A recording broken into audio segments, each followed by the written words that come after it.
Halo semuanya, perkenalkan nama aku Hana Febion Timbur Ginting dengan NIM 124304132 dari kelas Biologi Sel dan Molekul RD Prodi Teknik Biomedis Institut Teknologi Sumatera. Nah, di sini aku akan membawakan materi struktur sel manusia dan perbedaan sel prokariotik dengan sel eukariotik. Yang kita akan bahas itu nanti ada introduction tentang sel manusia, yang kedua ada struktur sel manusia dan fungsinya, yang ketiga perbedaan sel prokariotik dan sel eukariotik. Yang pertama kita masuk ke introduction. Nah, seperti kita tahu, sel itu adalah unit terkecil penyusun makhluk hidup. Nah, jadi di sini sel manusia itu adalah unit terkecil kehidupan yang membentuk tubuh. Meskipun sel ini berukuran mikroskopis atau sangat kecil, nah sel ini memiliki peran penting dalam menjaga fungsi tubuh agar tetap berjalan dengan baik. Kita langsung masuk ke struktur sel manusia dan fungsinya. Yang pertama ada nukleus atau inti sel. Nah, dia itu letaknya ada di sini. Dia itu berfungsi mengontrol seluruh aktivitas sel karena menyimpan DNA yang berisi informasi genetik. Dari sinilah dia itu perintah untuk membuat protein dan mengatur pertumbuhan sel itu berasal.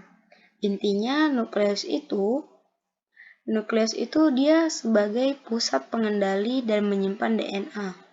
Yang kedua itu ada nukleolus. Dia letaknya itu ada di dalam nukleus. Nah, dia itu berfungsi sebagai bagian di dalam inti sel yang bertugas membentuk rRNA dan merakit subunit ribosom sebelum keluar ke sitoplasma.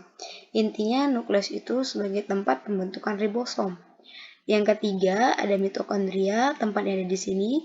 Dia itu berfungsi mengubah zat makanan menjadi energi dalam bentuk ATP melalui respirasi sel. Sel yang butuh banyak energi biasanya punya banyak mitokondria. Nah, intinya mitokondria itu berfungsi sebagai penghasil energi sel. Yang keempat kita masuk ke ribosom. Ribosom itu tempatnya ada di sini. Dia itu berfungsi menerjemahkan informasi dari mRNA untuk membentuk protein yang dibutuhkan tubuh. Dia itu bisa nempel di RE kasar atau bebas di sitoplasma. Nah, ribosom ini intinya dia itu sebagai tempat sintesis protein. Yang kelima itu ada retikulum endoplasma atau RE tadi. Dia itu tempatnya di sini. Nah, retikulum endoplasma ini ada dua, yaitu RE kasar dan RE halus. RE kasar ini dia itu beribosom, berperan dalam sintesis dan transport protein.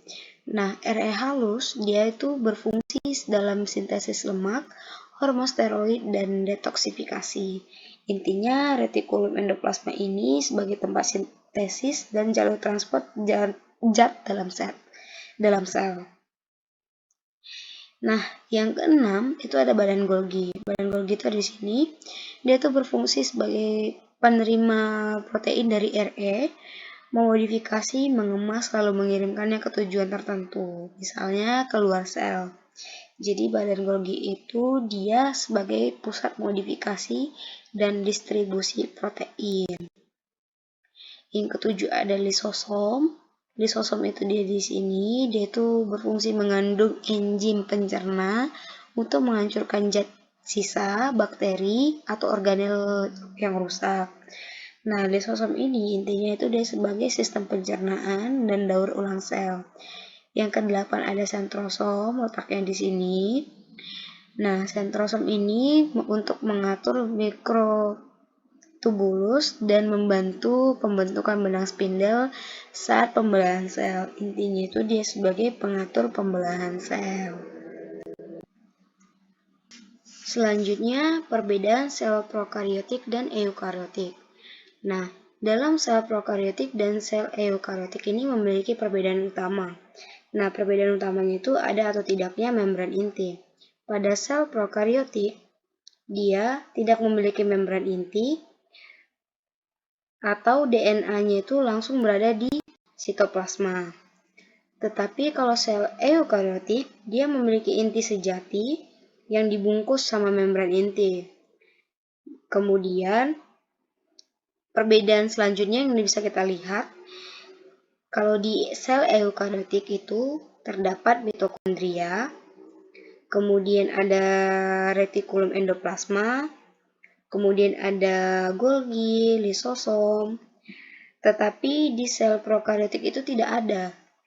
Kemudian bisa kita lihat dari bentuk fisiknya ini, sel prokariotik itu lebih kecil dan strukturnya itu lebih sederhana. Beda dengan sel eukariotik, dia ukurannya lebih besar dan lebih kompleks. Nah, ini ada tabel pembedanya. Bisa kita lihat tadi pertama itu ada membran inti sel.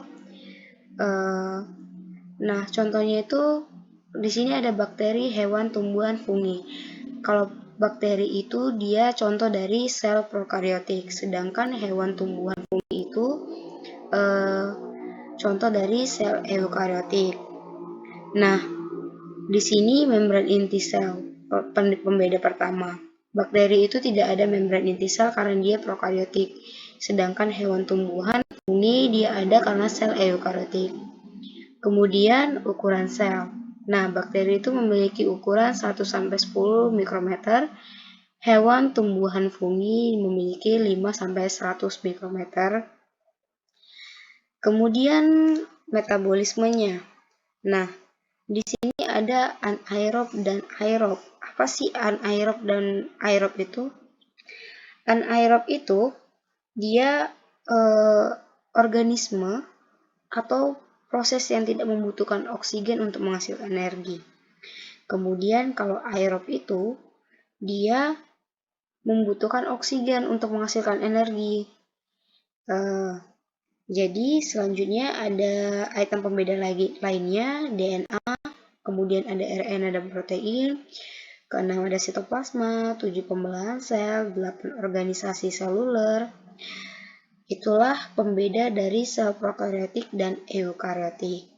Sekian dan terima kasih. Semoga materi ini sangat berguna untuk kalian semua. Terima kasih.